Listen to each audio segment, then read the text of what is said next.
The War of the Worlds by H.G. Wells. Narrated by R.J. Bayley. Book 1. The Coming of the Martians. Chapter 2. The Falling Star. Then came the night of the first falling star. It was seen early in the morning, rushing over Winchester eastward, a line of flame high in the atmosphere. Hundreds must have seen it, and taken it for an ordinary falling star. Albin described it as leaving a greenish streak behind it that glowed for some seconds.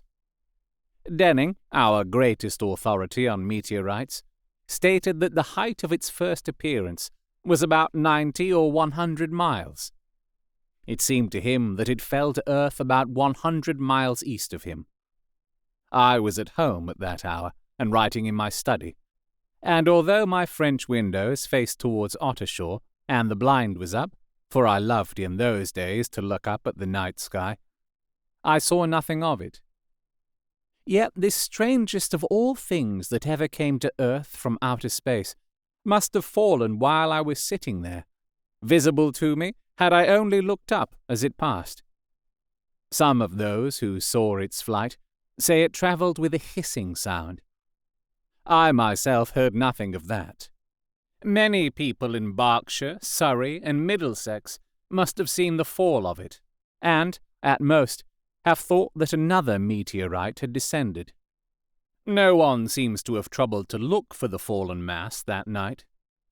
But very early in the morning, poor Ogilvy, who had seen the shooting star, and who was persuaded that a meteorite lay somewhere on the common between Horsell, Ottershaw, and Woking, rose early with the idea of finding it.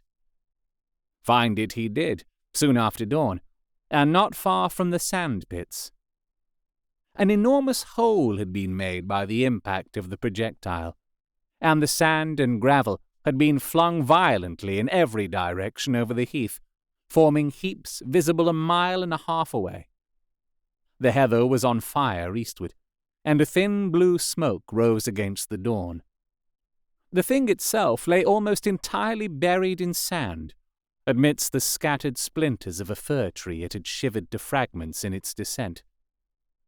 The uncovered part had the appearance of a huge cylinder, caked over and its outline softened by a thick, scaly, dun-coloured incrustation. It had a diameter of about 30 yards. He approached the mass, surprised at the size, and more so at the shape, since most meteorites are rounded, more or less completely. It was, however, still so hot from its flight through the air as to forbid his near approach. A stirring noise within its cylinder he ascribed to the unequal cooling of its surface, for, at that time, it had not occurred to him that it might be hollow. He remained standing at the edge of the pit that the thing had made for itself, staring at its strange appearance, astonished chiefly at its unusual shape and colour, and dimly perceiving even then some evidence of design in its arrival. The early morning was wonderfully still, and the sun, just clearing the pine trees towards Weybridge, was already warm. He did not remember hearing any birds that morning. There was certainly no breeze stirring, and the only sounds were the faint movements from within the cindery cylinder. He was all alone on the common. Then, suddenly, he noticed with a start that some of the grey clinker, the ashy incrustation that covered the meteorite, was falling off the circular edge of the end. It was dropping off in flakes and raining down upon the sand. A large piece suddenly came off and fell with a sharp noise that brought his heart into his mouth. For a minute he scarcely realized what this meant, and, although the heat was excessive, he clambered down into the pit close to the bulk to see the thing more clearly. He fancied even then that the cooling of the body might account for this, but what disturbed that idea was the fact that the ash was falling only from the end of the cylinder. And then, he perceived that, very slowly, the circular top of the cylinder was rotating on its body. It was such a gradual movement that he discovered it only through noticing that a black mark that had been near him 5 minutes ago was now at the other side of the circumference. Even then, he scarcely understood what this indicated, until he heard a muffled grating sound and saw the black mark jerk forward an inch or so. Then the thing came upon him in a flash. The cylinder was artificial, hollow, with an end that screwed out. Something within the cylinder was unscrewing the top. "Good heavens!" said Ogilvy. "There's a man in it! Men in it! Half roasted to death, trying to escape!" Once, with a quick mental leap, he linked the thing with the flash upon Mars.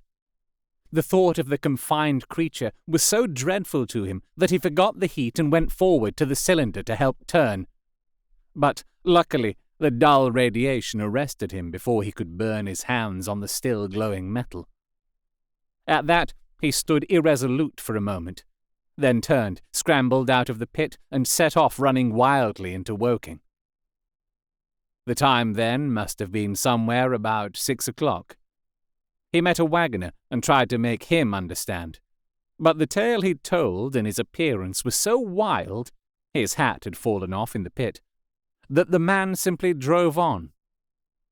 He was equally unsuccessful with the potman, who was just unlocking the doors of the public house by Horsell Bridge. The fellow thought he was a lunatic at large and made an unsuccessful attempt to shut him into the tap-room. That sobered him a little, and when he saw Henderson, the London journalist, in his garden, he called over the palings and made himself understood. "Henderson," he called, "you saw that shooting star last night?" "Well," said Henderson, "it's out on Horsell Common now."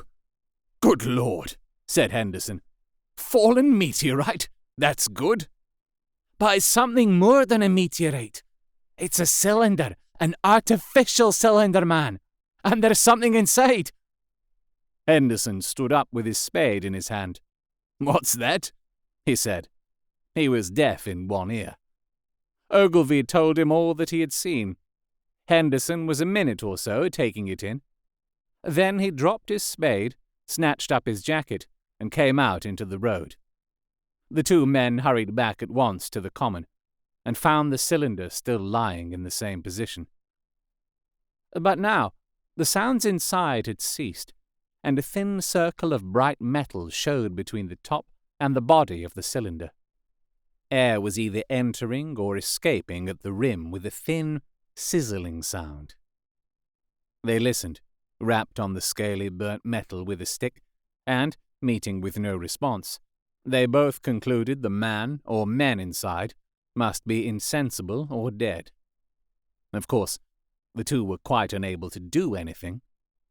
They shouted consolation and promises, and went off back to the town again to get help. One can imagine them, covered with sand, excited and disordered, running up the little street in the bright sunlight, just as the shop folks were taking down their shutters, and people were opening their bedroom windows. Henderson went into the railway station at once, in order to telegraph the news to London. The newspaper articles had prepared men's minds for the reception of the idea. By 8 o'clock, a number of boys and unemployed men had already started for the common to see the dead men from Mars. That was the form the story took. I heard of it first from my newspaper boy, about 8:45 when I went out to get my daily chronicle. I was naturally startled, and lost no time in going out and across the Ottershaw Bridge to the sand pits. You have been listening to The War of the Worlds, written by H.G. Wells, narrated by R.J. Bayley. If you have enjoyed this recording, you can support me by getting Martian merch at fineartgeek.redbubble.com. If you're listening to this via podcast or on YouTube, you can also support me by liking, sharing, subscribing, leaving a review, and commenting where those things are applicable. You can talk to me on Twitter at @RJBayley and at facebook.com/RJ Bayley Voice Artist. If you would like me to narrate your book, you can contact me at those places or visit rjbayley.com. The War of the Worlds is a public domain book. However, this recording of it is copyright to me, RJ Bayley, 2021. I hope you'll subscribe and hit the notification button for the next chapter.